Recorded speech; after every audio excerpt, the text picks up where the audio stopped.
Racikan Berita. Assalamualaikum warahmatullahi wabarakatuh.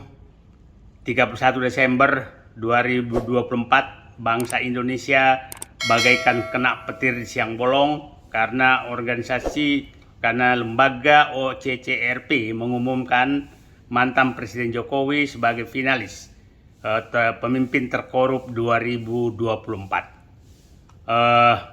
Dan banyak yang kaget, tapi saya salah seorang yang tidak kaget karena saya memang menduga bahwa korupsi Indonesia selama pemerintahan Jokowi memang sangat-sangat marak. Nah, kemarin mantan Presiden Jokowi juga sudah memberikan klarifikasi dan seakan menantang.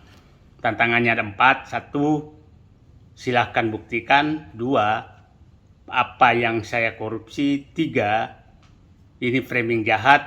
Yang 4, agar ini diproses hukum saja. Nah, itu kita sekarang mau bantu rakyat untuk mengetahui apakah betul Presiden Jokowi melakukan korupsi seperti yang dituduhkan tersebut. Saya ingin mencoba merangkum kalau Jokowi memang melakukan korupsi, dibilang mana, sektor mana atau klaster mana terjadi korupsi. Saya mencoba membagi 5 klaster modus korupsi yang dilakukan oleh mantan Presiden Joko Widodo. Klaster pertama adalah klaster korupsi yang ditujukan untuk mendapatkan kekuasaan dan melanggengkan dinasti. Ini banyak contoh yang terjadi tentang hal ini. Masih ingat dulu kasus tentang ditutupnya kasus pelanggaran pelanggaran hutan, kemudian 3,3 juta hektar sawit itu hilang begitu saja. Nah, itu saya punya keyakinan bahwa ini ada kaitan dengan untuk melanggengkan kekuasaan, sehingga perlu untuk meredam kasus-kasus besar dan bisa terjadi negosiasi di balik pintu. Yang kedua, klaster kedua adalah itu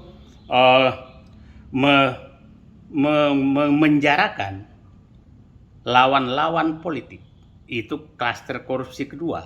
Kita masih ingat bagaimana kasus-kasus menteri-menteri yang terlibat tahu-tahu dihilangkan begitu saja, dan itu sudah diperiksa tapi tidak dilanjutkan. Itu adalah istilahnya korupsi sprindik.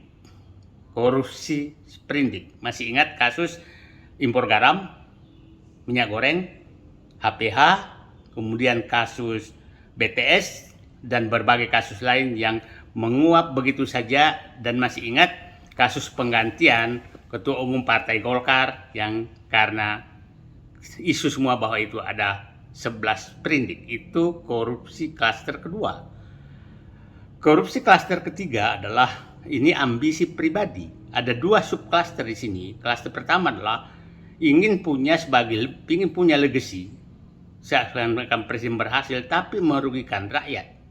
Contohnya membangun kereta api cepat, membangun infrastruktur yang sangat mahal yang menyebabkan BUMN bangkrut, rakyat mengalami kerugian, membangun IKN, dan membangun bandara-bandara yang tidak sama sekali dibutuhkan demi ambisi pribadi Jokowi. Ambisi pribadi kedua adalah terkait dengan keluarga. Masih ingat kita terkait dengan kasus penyelundupan nikel yang disebutkan oleh almarhum Faisal Basri melibatkan Airlangga Hartarto dan Bobi Nasution.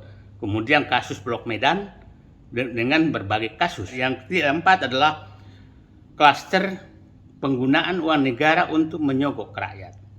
Utang BUMN, utang negara sangat naik karena betul-betul digunakan untuk membuat bansos pencitraan yang sangat banyak. Yang dilakukan itu dalam rangka menyogok rakyat. Itu klaster keempat.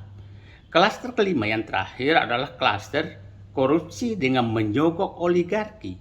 oligarki kita tahu bahwa ini betul-betul menjadi penyokong utama kekuasaan Jokowi dan dinasti Jokowi selama 10 tahun.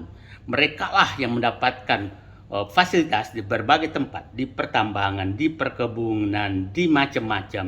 Nah, untuk melanggengkan kekuasaan Presiden Jokowi. Nah, ini puncaknya terjadi adalah oligarki adalah pemberian PSN di berbagai tempat dan fasilitas-fasilitas lain. Sangat jelas bahwa itu merugikan negara, merugikan rakyat. Anda bayangkan contoh kasus PIK 2, rakyat dipaksa dengan status PSN dan Rempang juga demikian. Nah, yang terakhir, yang paling saya was-was adalah bahwa siapa tahu sebenarnya lembaga OCCRP memberikan status mantan Presiden Joko Widodo selaku finalis pemimpin terkorup di dunia. Siapa tahu mereka memiliki data lengkap terhadap korupsi atau korupsi yang dilakukan dan disembunyikan di luar negeri. Ini yang paling was-was. Kalau itu terjadi, maka memang kita anggap bahwa siapa tahu 1 Januari 2025 OCCRP menyelamatkan negeri ini dengan membuka selebar-lebarnya korupsi yang sudah terjadi selama pemerintahan Joko Widodo. Tunggu edisi berikutnya. Terima kasih. Assalamualaikum warahmatullahi wabarakatuh.